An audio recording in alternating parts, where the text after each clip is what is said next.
marketing? Well, that has been changed among the years so much, by how the client and how the society changed, the market changed too. Now we'll come to one part more technical about what we are learning. We will talk about the marketing evolution from 1.0 to 3.0. That's really important to know, because by learning the history, by learning how it changed, you can use it in your company right now. First of all, I want to say the marketing 1.0, does not disappear. We use the marketing 1.0 in the marketing 3.0, so that's important to learn both.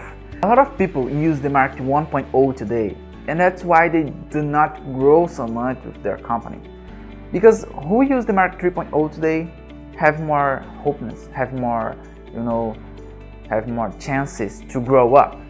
The marketing 3.0 came to bring openness to the world, and that doesn't happen in the marketing 1.0 and 2.0. You need to understand this development.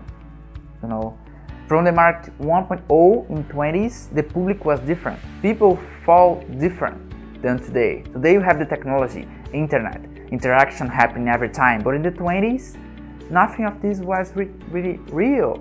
Marketing changed by the public. It's what my teacher said to me one day.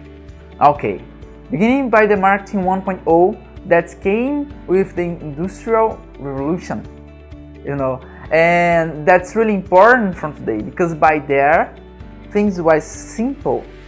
The marketing was beginning, so you produce basic things cheaper as possible, so you sell to the mass. Everyone can have something, like a car with Ford. You can have a car of any color as long as this car is black. And that's true, you produce to the mass, so you don't really care about who is buying, You don't really care so much about your work. You just care about produce things lower price as possible, so that everyone can buy. And everyone buying, you get profit by scale, and by that you profit more and more and more and more.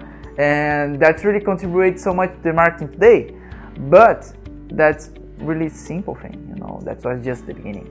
Marketing 2.0. So here things become to be better, The client wasn't anymore a machine that just go there, buy and come back with the product and give you the money for it. The client is something that thinks, is something that say what it needs to be produced as a product or as a service. That came with the crisis, because of the crisis, a lot of companies was losing their clients so much. And because of that, they just think you need to do something to bring them back. So they began to create things like talking with the client, trying to hold them. And by hold them, they begin to make more part of the company.